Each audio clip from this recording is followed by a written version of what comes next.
우리는 창세기라는 책을 펴고 있습니다.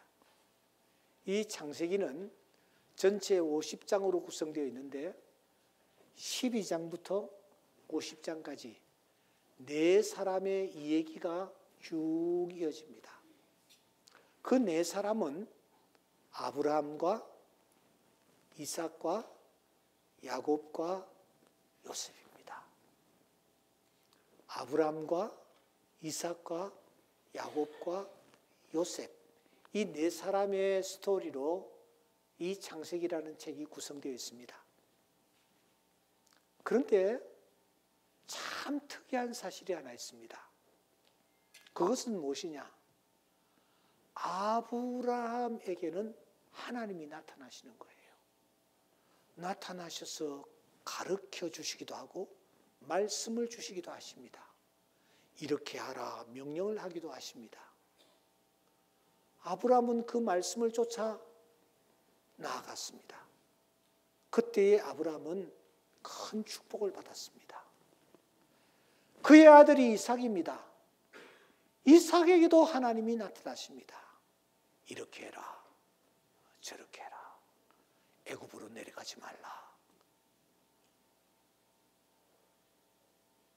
이삭이 이 하나님의 명령을 쫓아 살았을 때에 이삭도 크게 거부가 되어 그가 아주 행복한 삶을 살아가는 것입니다. 그의 아들이 야곱입니다.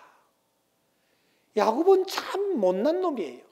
나쁜 짓도 많이 한 친구예요. 꾀쟁이에요. 욕심을 엄청나게 부리던 친구예요. 그럼에도 불구하고 하나님은 야곱에게 나타나십니다. 그가 들에서 잠자고 있을 때에 환상 중에 사다리가 오르락내리락 하고 그곳에서 하나님의 음성이 들리는 것입니다. 내가 너와 함께 있어. 내가 어디로 가든지 너를 지키며 너를 이끌어 이 땅으로 돌아오게 할지라. 내가 내게 허락한 것을 다 이루기까지 너를 떠나지 아니하리라. 하나님이 야곱에게 나타나셔서 그렇게 말씀하시는 것입니다. 그래서 야곱은 두렵도다 이곳이여. 다른 것이 아니라 이곳이 하나님의 전유구나 하고서는 그가 하나님을 경배했습니다. 이렇게 아브라함과 이삭과 야곱에게는 하나님이 그때그때 나타나십니다. 그런데 그의 아들 요셉, 이 요셉에게는 한 번도 하나님이 나타나지 않으시는 것입니다. 꿈에도 나타나지 않고 말씀으로도 나타나지 않냐고 환상으로도 나타나지 않냐고 하나님이 나타나지 않는 것입니다. 똑같은 창세기입니다. 똑같은 족장입니다. 똑같은 혈통을 가졌습니다. 그런데 요셉에게는 하나님이 한 번도 나타나지 않으시는 것입니다. 그러면은 그때부터 하나님은 나타나지 않으셨는가? 영원히 나타나지 않으셨는가? 그게 아니에요. 다시 모세라는 사람에게는 하나님이 나타나시는 것입니다. 모세야, 이리로 가까이 오지 말라. 내가 선 곳은 거룩한 땅이니 내 발에서 신을 벗으라. 하나님이 모세에게 나타나셨습니다. 하나님이 모세에게만 나타나신 것이 아니라 모세의 제자였던 몸종이었던 여호수아에게도 하나님이 나타나시는 것입니다. 눈의 아들 여호수아에게 말씀하시기를 이렇게 하나님이 말씀하십니다. 내가 명령한 것이 아니냐? 강하고 담대하라. 두려워하지 말며 놀라지 말라.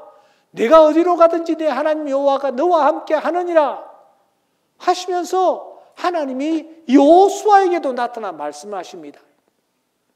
여러분, 여호수아에게만 나타나신 것이 아닙니다. 하나님은 그 이후에도 계속 나타나십니다.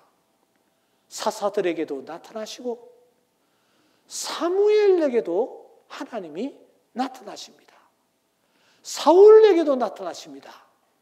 다윗에게도 나타나십니다. 하나님은 계속 자기 백성들에게 나타났어요. 그런데 이상하게 요셉에게만은 예외야.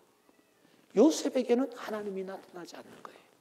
앞에도 나타나시던 하나님, 뒤에도 나타나신 하나님, 요셉에게는 나타나지 않는 거예요.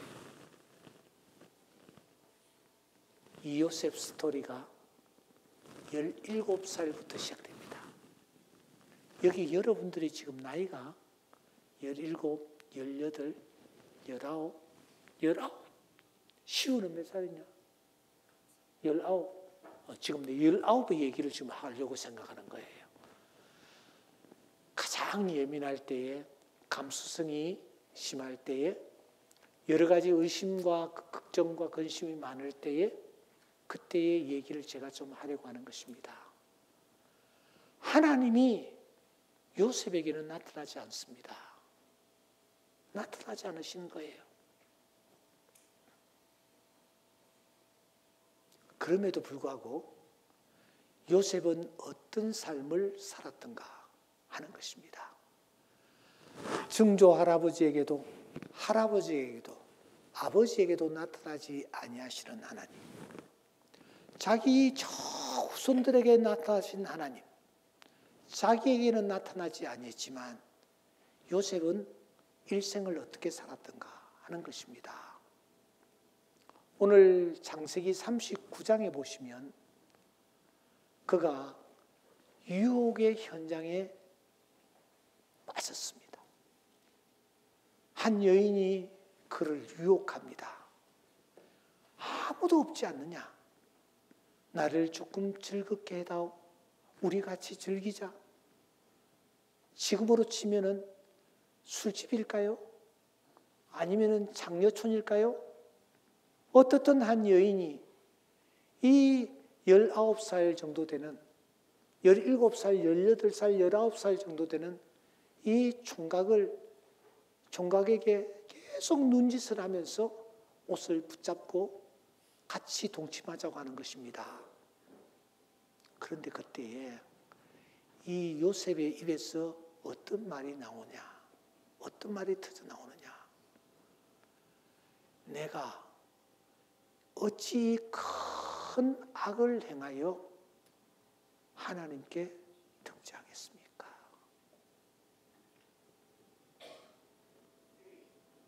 그 입에서 무슨 말이 나와? 무슨 말이 나와? 어떤 이름이 나와? 하나님. 다 같이 한번 따라해 봅시다. 하나님. 하나님. 하나님은 나타나지도 않습니다. 하나님은 보이지도 않습니다. 하나님은 도와주지도 않습니다. 그런데 요셉의 입에서 하나님이라는 말이 나오는 것입니다. 내가 어떻게 이 큰 악을 행하여 하나님께 죄를 범하겠습니까? 하면서 그는 옷을 벗어 던지고 그가 빠져나옵니다. 그를 유혹했던 여인은 너무너무 괘씸해서 요셉이 벗어 던지고 간 그 옷을 증거물로 내밀어서 요셉을 감옥에다 쳐넣어버립니다. 감옥에 던져진 요셉, 내일을 기약할 수도 없습니다. 그가 잡혀갔던 감옥은 중죄수들이 갇히는 감옥이었습니다. 내일에 소망이 없고 꿈이 없습니다. 그럼에도 불구하고 요셉은 그곳에서 최선을 다하는 것입니다. 그가 최선을 다했다라는 것은 그가 그곳에서 그 감옥에서 총무의 역할을 감당했다라는 것에서 알 수가 있습니다. 성실하게 최선을 다하여 일했던 것입니다. 그런데 그 감옥에서 또 일이 하나 터집니다. 또 일이 하나 터집니다. 그 일을 앞에 놓고 이 요셉의 입에서 또 무슨 말이 나오느냐? 성경에 보시면 요셉의 입에서 이렇게 말합니다. 해석은 하나님께 있지 아니하니까. 옆에 있는 동료들이 꿈을 꾸었는데 꿈의 내용을 알 수가 없어. 그때에 이 요셉이 예수를 믿지 않고 하나님을 알지 못하는 그 동료 제수들에게 하나님 얘기를 하는 것입니다. 그의 입에서 하나님 얘기가 나오는 것입니다. 여기에서 끝나지 않습니다. 바로 왕이 꿈을 꿨는데 꿈의 내용을 또 알 길이 없습니다. 그때에 오늘 우리가 읽은 이 41장 25절 본문 말씀에 보시면 이 바로 왕 앞에 나아가 바로에게 말합니다. 바로의 꿈은 하나입니다.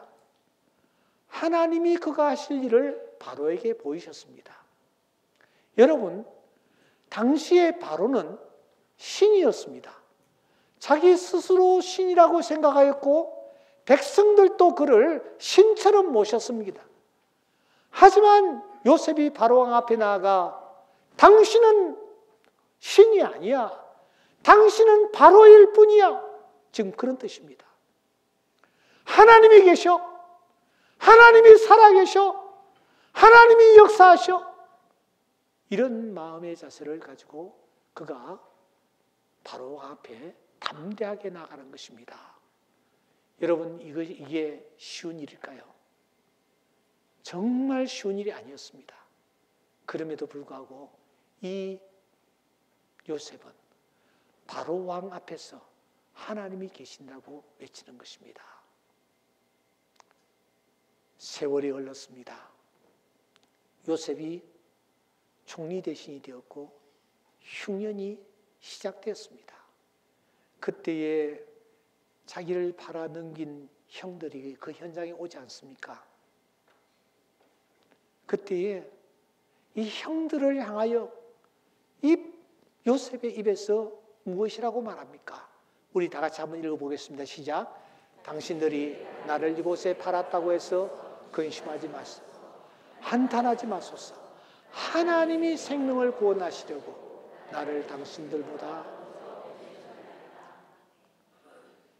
45장 5절 말씀에 그 형들을 향하여 복수를 할 법합니다. 왜 죄 없는 자신을 저 애굽으로 팔아버렸기 때문입니다. 거기서 모진 고초를 겪었기 때문입니다. 요셉은 생사여탈권을 가지고 있는 총리였습니다. 그런데 그 형들을 향해 무엇이라고 말합니까? 형님들이 나를 팔았다고 근심하지 마세요. 걱정하지 마세요. 한탄하지 마세요. 후회하지 마세요. 형님들이 판 것이 아닙니다. 누가 팔았다고요? 하나님이 생명을 구원하시려고 나를 당신들보다 앞서 보내셨을 뿐입니다. 우리가 이 45장 5절 말씀을 우리 삶 속에 계속 적용하고 있노라면 우리 몸이 후들후들 떨립니다. 우리가 만나는 여러 가지 일들 속에 누가 역사하신다? 하나님이 역사하신다. 그가 나를 미워하는 것도, 그가 내 돈을 훔쳐간 것도, 그가 나를 실패하고 그가 나를 넘어뜨리는 것도 사건 배후에 누가 계신다? 하나님이 계신다. 공부를 못하는 것도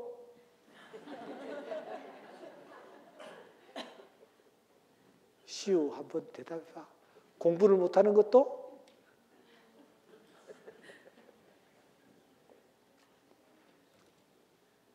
대학에 떨어지는 것도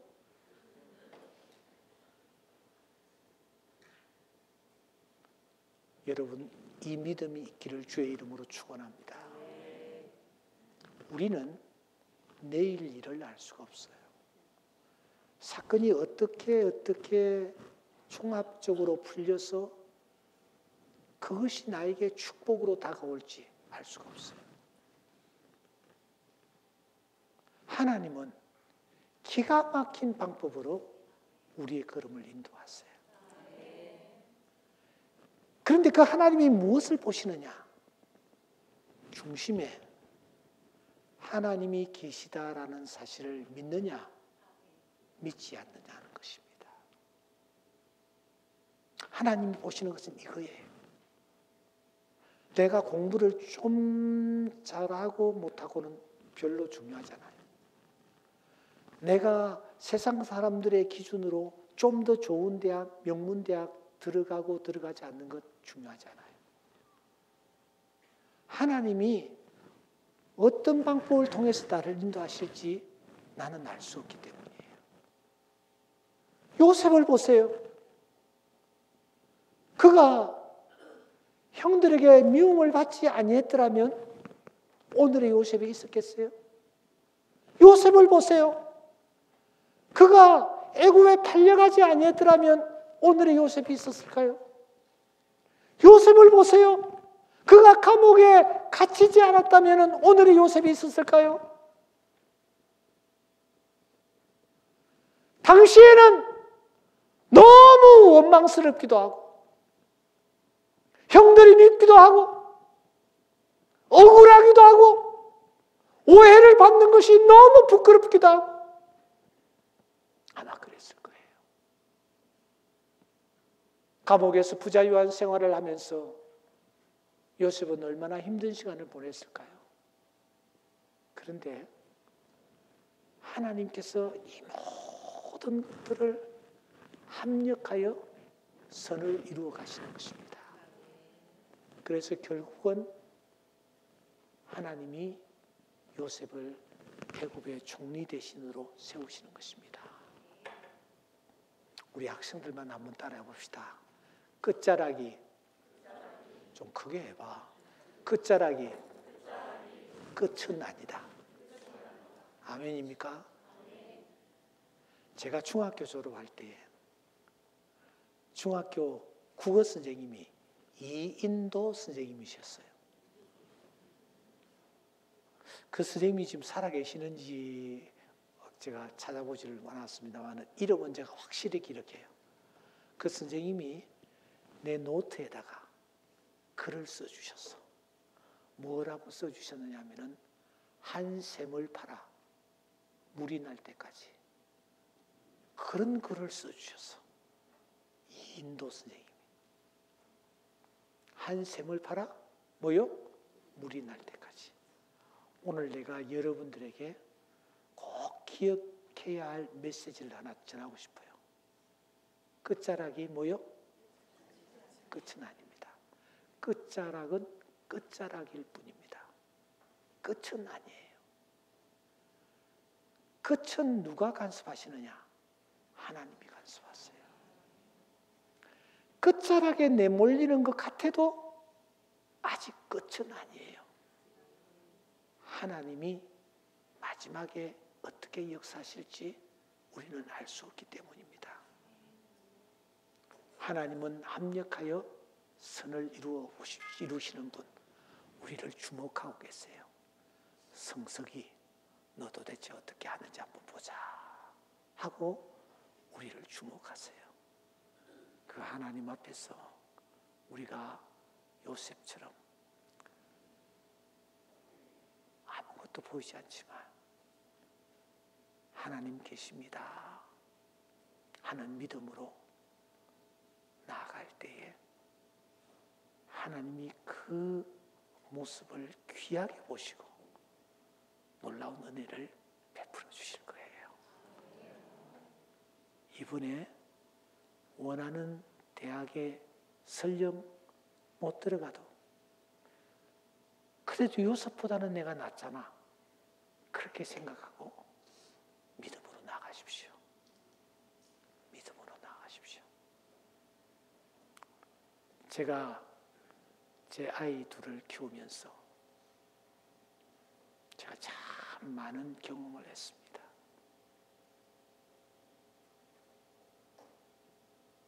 하나는 81년생이고 하나는 84년생이에요. 어젯밤에도 늦은 시간까지 대화들을 좀 나누면서 하나님이 참 오묘하신 분이시다 하는 것을 깨달을 때가 참 많아요.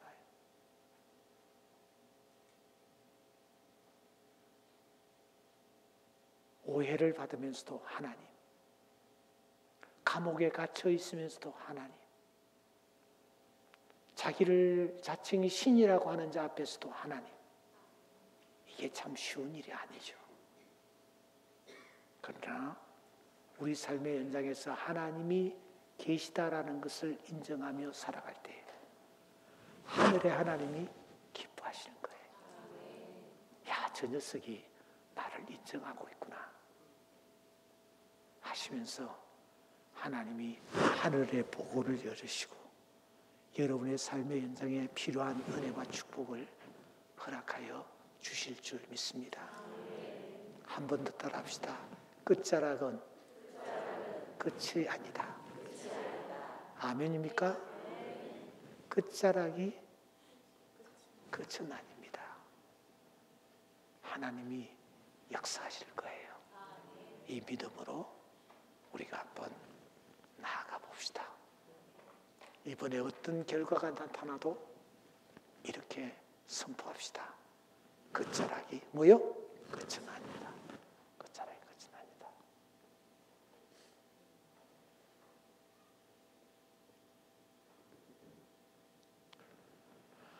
주님의 마음을 본받는 자, 우리 찬양 한번 드릴까요?